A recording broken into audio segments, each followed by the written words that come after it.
দেশ ছেড়ে চলে যেতে হবে, তখন তখন তখন আমরা একটু কনফিউজ হয়ে যাই। বলছি জি না, কনফিউজ হবেন কেন? আপনি যার কথা বলেছেন সে কি বলেছিল আপনি দেখেছেন তার বক্তব্যগুলো? ডক্টর মিজানুর রহমান আজহারীকে ডক্টর এনায়েতুল্লাহ আব্বাসী কাফের ফতোয়া দিলেন, এটা ইতিপূর্বেও দিয়েছিলেন, সেটা এখনো বহাল আছে। তো কেন কাফের ফতোয়া দিলেন এবং কেন এটাকে বহাল রেখেছেন, যেটা লাইভের মধ্যে দেখতে পেলাম আমরা সবাই। ডক্টর মিজানুর রহমান আজহারী এত বড় ফেমাস একজন বক্তা, তারপরেও যেহেতু তাকে কাফের ফতোয়া দিয়েছে, তো চলুন আমরা কথা না বলে বিস্তারিত দেখি যে তাকে কেন কাফের ফতোয়া দেওয়া হয়েছে এবং এটার উপরে কেন তিনি এখনো অবিচল আছেন এবং তার এটার পক্ষে দলিল কি আছে। চলুন বিস্তারিত জেনে নিই ইনশাআল্লাহ।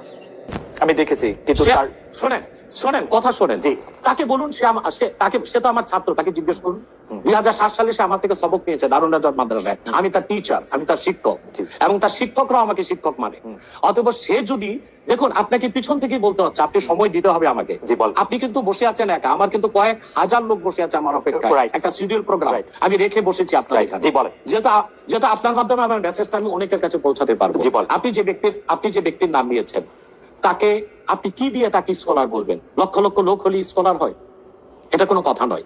দ্বিতীয় কথা হচ্ছে সে মুফতি নয়, ফতুয়া দেবার অধিকার রাখে মুফতি। স্কলার হওয়া এক জিনিস, ওয়াইজ হওয়া এক জিনিস, মুফতি হওয়া আরেক জিনিস। মানে আমার কথা হচ্ছে, আমি কি গ্র্যান্ড মুফতি বাংলাদেশে তা আমি বলছি না, এটা বলার অথরিটি আমার নেই, কিন্তু আমার ফতুয়াতে কলম বসাবার মতো 10টা মুফতি আপনি বের করে দেন। এখন অন্য মুফতিরা বলছে না কেন, সেটা একটা সাহসিকতার বিষয় আছে, সেটা আরো কোনো তাদের প্রতিবন্ধকতা থাকতে পারে। যেমন আপনি দেখেছেন আওয়ামী শাসনের সময় দেশের অনেক বড় বড় আলেম শেখ হাসিনার দালালি করেছে, তো তারা কি এমন কোন ফতোয়া দিবে যে সরকার বেকায়দায় পড়ে? এখন অনেক আলেম আছে যেটা বর্তমান সরকারের নির্লজ্জ সমর্থন করে যাচ্ছে, কিন্তু সরকার ক্ষমতা আসার পর থেকে আমি শরিয়ার কোরআন সুন্নাহর আলোকে যতটুকু সমালোচনা করা দরকার গঠনমূলক সমালোচনা করে যাচ্ছি। আর আমাদের মতো 2-4-10 জন যারা মিডিয়াতে আছে তারাই কিন্তু দেশের আলেম না।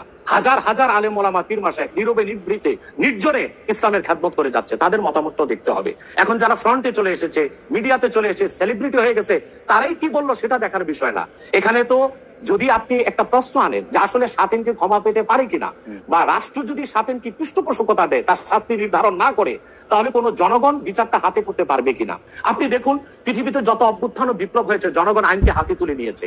আপনি 5ই আগস্ট দেখেন বাংলাদেশে রাষ্ট্র ক্ষমতা যে এসেছে বর্তমান সরকার, এটা গণতান্ত্রিক পদ্ধতিতে হয় নাই, ছাত্র জনতা আইনকে হাতে তুলে নিয়েছিল। এই বিপ্লবকে আপনি অবৈধ বলবেন?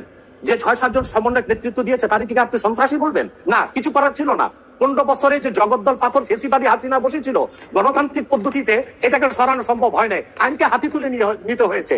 অতএব যদি গণতন্ত্রের স্বার্থ রক্ষে আইনকে হাতে তুলে নেওয়া যায়, আল্লাহ তার হাবিবের সুমহান ইজ্জত এবং স্বার্থে আল্লাহ তার হাবিব সাল্লাল্লাহু আলাইহি ওয়াসাল্লামের ইজ্জতের বিপক্ষে কেউ কথা বলবে এবং ধারাবাহিকভাবে শাস্তি পাবে না, চলতেই থাকবে।